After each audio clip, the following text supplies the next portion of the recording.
Why, hello everybody, and welcome to the Truly Odd Podcast, where we bring you the latest in game news and movie news. I'm your host, Joe Garcia. So grab your controller, get your popcorn, and let's go ahead and dive right on, shall we? Again, still no headphones. Forgive me for that.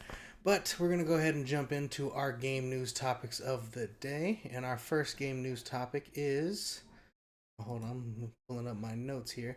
Yeah, our first game news topic of the day is there is a new Helldiver Warbond called the Control Group Warbond. So we're going to go ahead and check out this trailer right now. Mind you, again, since I don't have my headphones, I'm going to be putting my mic on mute, but I'll be unmuting and stuff. If you want to see the whole video without my dumb face right here in your little bottom left corner, is it bottom left, bottom right? Anyways, in your bottom corner, then go ahead and take a look at the video by itself. Hold on, I need to make an adjustment here.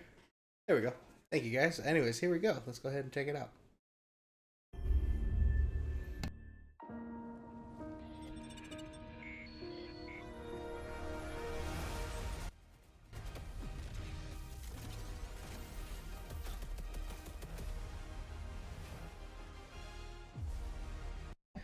Just off the bat here, I haven't been playing Helldivers in a while, but some of these new guns and the way that they're representing this Warbond, it kind of gets me a little interested in going in and unlocking them and checking it out. What do you guys think so far?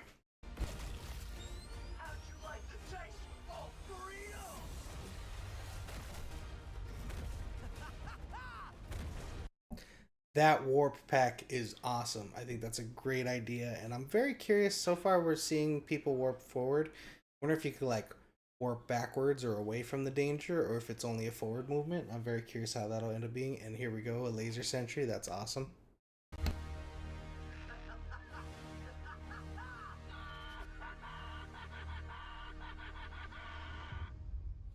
I'm sure that last one's gonna be a new emote where he's leaning back into making that. Yeah, right there. There it is, a new emote. Yeah, I think this looks cool. I think if you're a Helldivers fan, I think it's a great time to go ahead and jump back into it and check out this Warbond. Again, I kind of fell off of it for a while. Maybe I'll get back into it. We'll have to wait and see. I think for me, the issue with the Helldivers game is all the changes that they made initially, because I was so in love with how the game was prior to them making changes, and now it's just not the same as it was when it was initially released. Initially released, you felt overpowered and strong and awesome, and now they're trying to make it more challenging and stuff like that, and that's not what I wanted from that game. But let me know what you guys think. Are you excited for this Warbond? Moving on to our next news topic of the day. If you haven't heard of this game, it's called Rah Rah Boom, and it now has a release date. Let's go ahead and check out this trailer. Now, this trailer has a lot of music, so I will be muting it. So I'll be talking over the trailer. So if you guys want to check it out by yourself, again, everything's in the description down below. This comes to us from Game Informer, who is showing us. I think the visuals just look so good in the screenshot that they provided for the game. But here's the trailer for the game. Let's see. Let me bring it up here in this window. There we go. As you can see, that song, I think it's a custom song for the game, is out throughout the whole thing, but I'm not exactly sure. But I loving this art style and the way that this gameplay is looking. It looks like a lot of fun and a cool little beat 'em up. Great art style. I mean, look at that. That just looks phenomenal. This might be something I might eventually check out. I do like beat 'em ups and side scroller and platforms and things like that. And when they have graphics like this and make it look so much fun, and with the weapons and stuff like that, I have to check it out if I have the time. That is.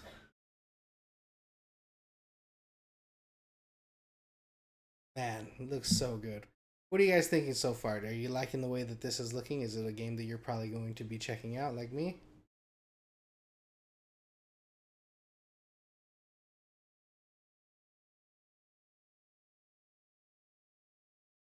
That looks like a lot of fun, guys. Saying August 12th, if you're curious, and yeah, what a fun looking game. I think it looks pretty awesome, and I'm probably definitely going to be checking this game out. But what do you guys think? Let me know what you thought of the trailer in the comments down below. And again, everything's in the description down below if you're interested in checking things out on your own.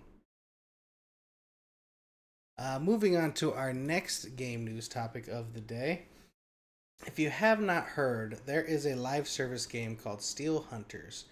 And before I get to the main topic of the story, let me go ahead and show you the one of the previews for this game. Oh, forgive me. I need to. Oh no, it's not on YouTube. Let me pull it up for you guys, so you guys can see what I'm talking about when it comes to this game. Um,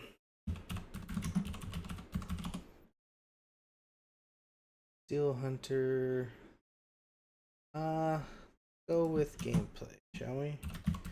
Forgive me for the delay, guys. I just want to make sure that you guys are able to check this out so you know exactly what I'm talking about. I can't seem to find the clip that they have on the website, so forgive me, guys. We're gonna have to watch it on the website that I have. It's from IGN. So let's go ahead and take a look here. Rated and sorry, really loud. My apologies, guys. See if I give you guys some. Still on the brink of extinction. I just realized that's an ad. I kind of got lost there. Now it's gonna play after this ad. Here we go. Hunters is a serious left turn for World of Tanks developer Wargaming. But just because the developer's next project is rooted in a sci-fi futuristic, aside from a short tutorial which introduced me, I'm gonna have to stop because it's playing music, but here's the gameplay and how it's looking. It looks pretty interesting and pretty fun with all the metal mechanics and shooters. It's kind of a Titanfall-esque style game, it appears to be. Not necessarily you playing as people going into Titans, but you seem to be the robots. And it looks like a lot of fun. Probably a game that I would be interested in checking out if I had heard about it before today. But that being said, it is a live service game, and as of late, a lot of live service games have been coming under the knife, and here we go, another studio is shutting down a live service game. So this game will be shut down come, I think it was October. Yeah, October 8th. This is one in many different studios that have been shutting down live service games. It's sad to say, but I think over so many games becoming live service game, there's just not enough window for all these studios to be doing the same thing. At least this is my opinion. So initially, when developers made games, they made them, of course, as purchase single player. You get to play it once and go, and you get to play a campaign and things like that. And you were almost guaranteed a certain amount of money for that fan base, for that audience. So even if you lost, that's the money you made. When it comes to live service games, you're operating at a loss initially, and then you hope the audience stays and remains as you continue to go forward within your development and your game life cycle, especially if it's a free to play. Helldivers is a little different because they had I think a $30-$40 purchase, so they had an initial purchase. They also had Sony backing them, so a little different scenario there. But when it came to this game, if I'm not mistaken, there was no purchase. It was free to play, and people had to stay and continue to play, do microtransactions and things of that sort, so they can make money. If people don't do microtransactions, if people don't continue to play the game, there's no money to be made. And this is an example of that. This game, I think, just launched. Yeah, it launched in April 2nd. So it goes to show just how important the audience and to maintain the captivation of an audience is. And with other games coming out, other things coming out, and the price of games right now, and then the economy right now with people not making a lot of money and struggling, you're not going to be able to do a live service game. You have so much competition out there. It's ridiculous and crazy. And I think studios are starting to realize that, especially Sony after what happened with Concord and things of that sort. So, yeah, what do you guys think? Is it sad to see this game goes? If you're interested in this gameplay and how it looked, remember you have until October 8th to play it. So go ahead and support them. And maybe if this gets out there and people support it quite a bit and they make some money off it, they'll continue to service the game. But who's to say? And if I'm not mistaken, this was like a pre-release. I don't even think they officially launched it. Let's see. I want to double check that for you guys so you know. Steel Hunters launched on April 2nd in early access. So this was early access. Some had hope to Titanfall, blah blah. It doesn't say if they actually released it or if this is just the early access, how things are looking with early access. But again, still sad to see this happen to a game that looks so interesting. But let me know what you guys think in the comments down below. Are you going to be checking the game out before it leaves, or are you just not interested in it as it was initially? Moving on to our next topic of the day, it looks like Nintendo is going to be discontinuing their vouchers program. If you do not know what that is, Nintendo currently has a voucher program where you are able to purchase some vouchers so you can purchase games, and you generally purchase games for a cheaper price. They have a little clip here from a YouTube video that explains it. If you have a paid Nintendo Switch Online... Again, with this music, I can't show you guys everything, but hopefully you get the gist of it. Let me fast forward here. So you get these 2 vouchers. You can purchase these 2 different games like this at a value of this amount of money. So it'd be 120 bucks, and then you get to save 20 bucks off it for having a voucher, because the vouchers cost you, how much did the cost you almost $100. So that's how they've been operating, and I think they're discontinuing this because their new games are going to be probably operating at a loss with this format, with these vouchers coming in. Now, they're not going to end this program until January 30th, 2026, and each voucher that you get lasts 365 days, so a full year. So if you're interested in this, remember in January 2026 on the 30th, you can purchase your last couple vouchers, and it'll be valid until January 30th, 2027. Now, there's 2 reasons why they may be doing this. 1, they don't want to operate at a loss, and 2, I think with this being discontinued, a lot of people will probably go in and purchase quite a bit of vouchers because they're going to be hoping to get quite a bit of games within that last year. So they might make a lot of big chunk of money in this first quarter of 2026.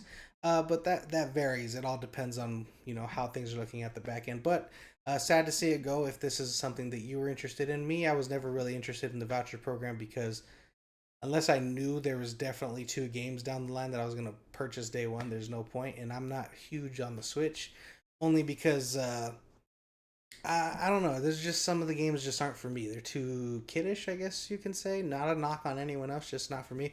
Which is funny because I love kid games like Yu-Gi-Oh and stuff like that. So go figure. I'm a weirdo.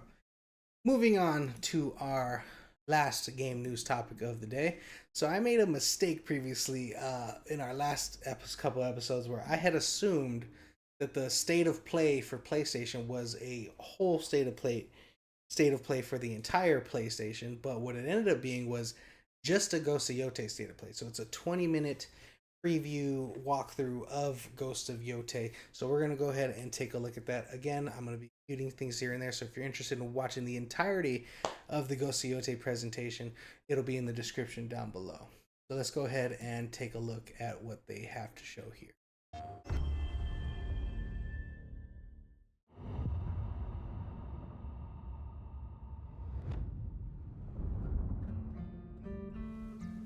Hello everyone, this is Jason Connell and Nate Fox from Sucker Punch Productions. I'm gonna have to mute it now because the music that they're using, a lot of people knock it on that. But I think it's really cool that they did it this way. We're really highlighting this game, and this game looks very, very interesting. I had to watch this previously, so I know when to kind of mute and talk over things, so you guys can just jump in and see the fun action stuff like that. But just the graphical fidelity and how the way this is all looking, I cannot wait to play this game. I think it should be transitioning now. Yeah. The Onryo. The people of forgive me, guys. I'm gonna skip ahead a little bit to some of the action set pieces here. I think that was about 5 minutes. Yeah, right about here. Choosing to ask about the Oni, you could uncover a landscape scarred by fire with more bold, samurai-like enemies to fight. and abilities for Otsu to learn. Or do you ask about the Kitsune, might lead you to an area filled with snow and deception, enemies that ambush you, and new ninja-like tactics to study. Atsu draws cards for each clue to keep track of all available adventures. The more you play, the more the game unfolds for you. As she makes progress against the Yotei 6, her legend as the on-rail grows. It's her. Bounty will go up, drawing the attention of deadlier foes. Yeah, this looks really cool. I'm loving the way that the character is being portrayed, at least in the cinematics.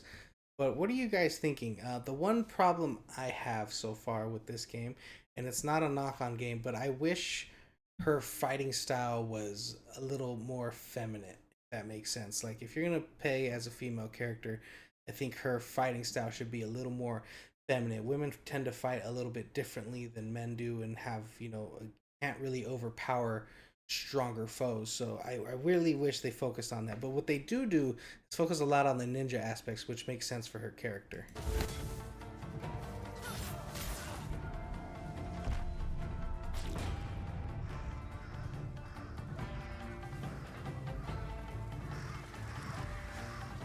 You're not of Clan Eguchi.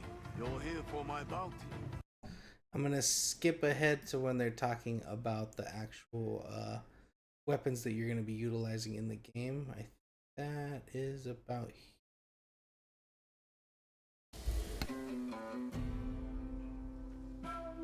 Ezo is a dangerous place. Atsu always wields a weapon. As for which, that's up to you. Will you choose a katana, spear, a surigama, odachi, or dual swords? Each is uniquely. Me personally, I'm a dual swords guy, but I do like that they have the odachi, the giant samurai sword. So I'm probably gonna have to check that one out too. It looks pretty interesting.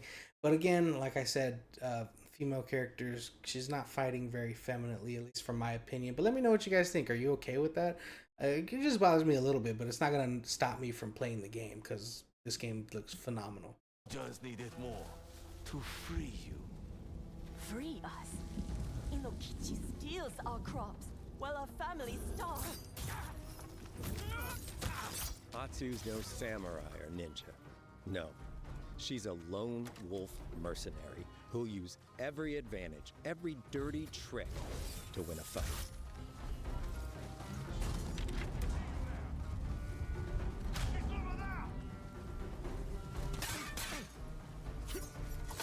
Combat has the feel of a classic samurai movie.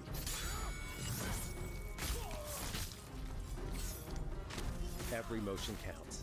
It's about lethal precision.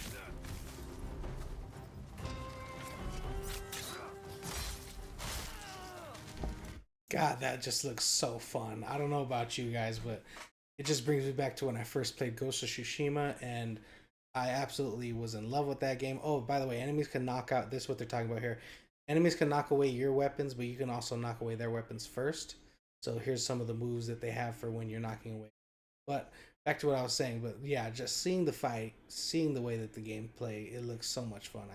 I very much look forward to this game. To fight a massive enemy, her huge odachi blade is best.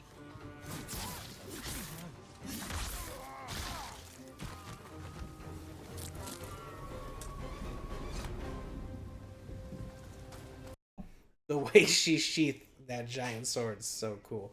But yeah, I don't know what you guys are thinking, but this game just looks absolutely phenomenal to me.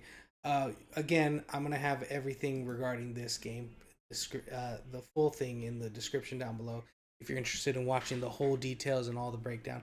But that's kind of where we're gonna focus on today and end our game news topic, only because, again, YouTube's super damn finicky and a bit of a bitch when it comes to things like this, even though I am commenting on what we're seeing.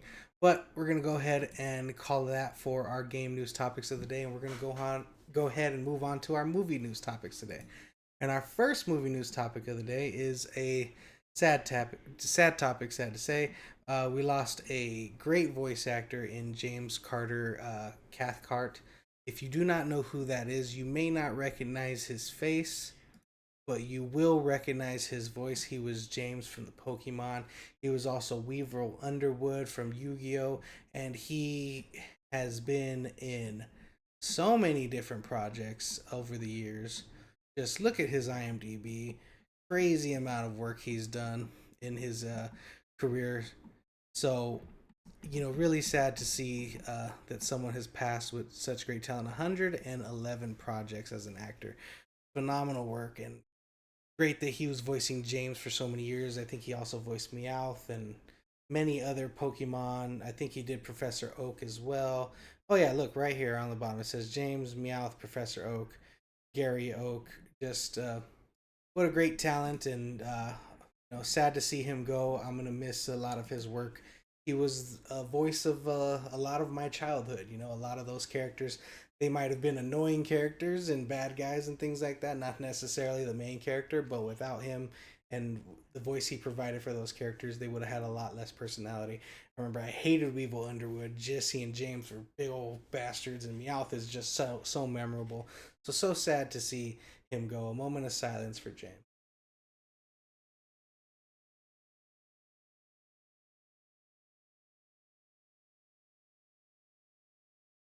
All right, guys. Sad to see that we have to move on to another topic after this, but life must go on. And our next movie news topic of the day is I forgot that they were making a Red Sonja movie. If you don't know who Red Sonja is, she's kind of a spin-off character from the Conan the Barbarian movies and comics, I think. And there was a movie back in the 80s about Red Sonja, and now we have a new one. Sadly, I'm going to have this on mute again because YouTube is finicky. But again, it'll be in the description down below if you guys are interested in this. But let's go ahead and take a look at this trailer, shall we? Or take a look at some of this trailer.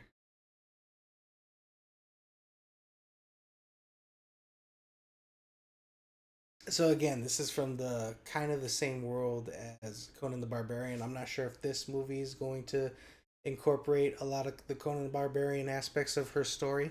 Seems to be more of an origin story for her character. Let me see if they're playing music or not for the story. Why are you here? A little bit. Again, I've tried playing trailers for you guys before, and they're just assholes on YouTube, and they completely have me cut it out. But let's just go ahead and comment over the video, shall we?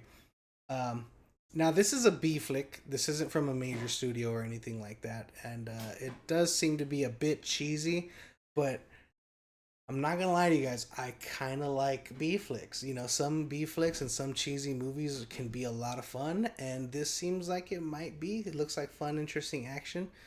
It seems like an interesting story that they're telling. And I'm probably going to be checking this out when it's released. What about you guys? Are you interested in any of this, or do you even know who Red Sonja is? Let's see. That character right there, by the way, the one that looks like a giant guy with the paint on his face, he looks freaking awesome. I don't know why I said looks like a giant guy. Can't think right now. Stupid. But yeah, it looks interesting, and then they have like a little funny line at the end about kind of the sexualization of their armor. And that protects nothing. The crowd will love it. So that's fun, a nice little tag right there. But what do you guys think? Are you interested in checking out this Red Sonja movie? I'm probably going to be checking it out. It looks pretty interesting to me. And yeah, let me know what you guys think. Moving on to our next movie news topic of the day. It looks like M. Night Shyamalan is working on his next film it's going to be called Remain. It looks like it's going to be a romantic thriller, and he's currently working on it with a novelist. Let's go ahead and take a look. Right now, this article is mostly focused on the casting. They've had some really good, interesting people cast. Ashley Walters. Forgive me, I butcher names, but Julia Hoggerty. J.O. Sanders, Tracy Ifocher, which she was in The Pit recently. So yeah, these are the characters if you're interested in seeing who they got cast. They also have a prior cast with Hannah James, Paul Rominer, forgive me, again, horrible with names, Karen Mulcair, and Mary Dizaya. Jesus, God, I gotta work on my name pronunciation. And I'll know this one because it's a famous person, but Jake Gyllenhaal is also set to star in this movie as well. But M. Night Shyamalan is working with Nicholas Sparks on the. I think they're working on two things. They're working on the screenplay and they're working on a novel at the same time. I think the screenplay, of course, is going to be M. Night Shyamalan heavy, kind of more focused on that, and then the novel is going to be focused on more what Nicholas Sparks wants. So two same stories told two different ways. So that's going to be pretty interesting if you're interested in this. But you know, M. Night Shyamalan is a bit hit and miss for me. His most recent movie, Trap, was a lot of fun, but the minute they got out of the concert, it got bad. So if you're interested in what M. Night Shyamalan is working on, that's going to be his next project. But let me know what you guys think. What's your favorite M. Night Shyamalan movie, and what's your least favorite? My favorite, of course, typical Sixth Sense. Moving on to our next movie news topic of the day. Looks like Hailee Steinfeld is set to star in the Winter Games alongside Miles Teller. And if you haven't seen, that's kind of what our opening picture is representing today. But yes, she's starring alongside Miles Teller. She just came off of Sinners, which is a phenomenal movie, and she did great in that movie, and I'm excited to see her in this next project. Let's go ahead and read some of this article so we see what this is about. Set in the high-stakes arena of the Winter Olympics, the film follows perpetually overlooked skater Seinfeld. Okay, sorry, that threw me off for a second. And a self-sabotaging hockey legend, Taylor, who collides with their who collides at their breaking point. Forgive me, guys. Their unexpected connection threatens her chances of a medal and his shot at a comeback as they navigate romance redemption in the Olympic Village. Now, I'm not sure if this is set in modern times or kind of back in the day when, you know, or it's just hard to say what they're going to end up doing, but seems to be a very interesting movie. She seems to be shooting for, seems like an Oscar baity type movie. The most interesting part for me is the director. I think they wrote down the director. Where's the director? Oh my god, he directed Brittany Runs a Marathon. What's his name? Overlooking it here? I'm probably over. Oh, there it is. Paul Downs Olizo. Jesus, I need to work. Let's go ahead and take a look at this. Yes, that's the movie that he wrote and directed, was Brittany Runs a Marathon. That was his last film that he directed in 2019. I think that is a really fun, entertaining movie. I enjoyed it when I watched it. So I'm interested to see what he's going to bring to this Winter's Games movie, and then working, of course, with great actors like Miles Teller and Hailee Steinfeld. But what do you guys think? Is this a movie that you're interested in? Are you going to looking forward to it? Does it seem Oscar baity to you, kind of how it does to me? Let me know what you guys think in the comments down below. And moving on to our last topic of the day, I kind of wanted to go over this because Marvel is not attending Comic-Con. I don't believe DC is attending Comic-Con either, as far as their movie divisions are concerned. So I was very curious what is going to be kind of announced and what we're going to be looking forward to for a Hall H or for movie news regarding anything in Comic-Con. So what I did is I looked up this article right here on Deadline that kind of goes over the schedule. Now, I'm not really interested in the schedule. I'm more interested in what they're going to be talking about, some of the things, and some of these look pretty interesting. Like, of course, Avatar: The Last Airbender. I know that they're doing a new series for that. We got the new Percy Jackson and the Olympians. I really liked that first season, so I'm excited to see where it goes further. The Twisted Metal, I'm skipping over some of these because, I mean, I'm not really interested in NCIS. If you guys are, again, the article will be in the description down below. Twisted Metal, which the first season wasn't the best, but I'm interested in checking out where it goes for season 2, especially kind of how they teased it at the end of last season. Let's see, South Park, Beavis and Butthead, and Digman? Huh. Anyways, that's probably, I don't know what the hell those are, so I'm going to have to look into those ones. The Digman part, I mean. Alright, moving on. So day 2, they're going to be covering Phineas and Ferb, something I'm not really interested in. The Walking Dead, which, I mean, it's been going on way too long. They need to end that show already. Alien Earth, which looks very interesting. Long Walk, again, looks interesting. I can't wait to check that one out. Never heard of this one, Solar Opposites. So Lilo and Stitch, which I think they announced that they're going to be doing a part 2, so that's probably what they're going to focus on there. King of the Hill, no one's next wave of horror. Again, I don't know what that is. Day 3, they're going to be talking about Bob's Burgers, Futurama. Never heard of that. The Simpsons, Star Trek Universe, Rookie, American Dad, Family Guy, Paradise, Ghost, Project Hail Mary audiobook. So if you're interested in that, Twisted Metal again. And yeah, that seems to be the main topics right here, which these ones. So nothing big, nothing crazy, nothing groundbreaking coming out of Comic-Con this year. But I just want to go over that with you guys so we can see what. Hopefully we have some surprises and some exciting announcements that come along with Comic-Con. But it seems to be a somewhat lackluster year as it comes to comic booky-esque stuff for Comic-Con.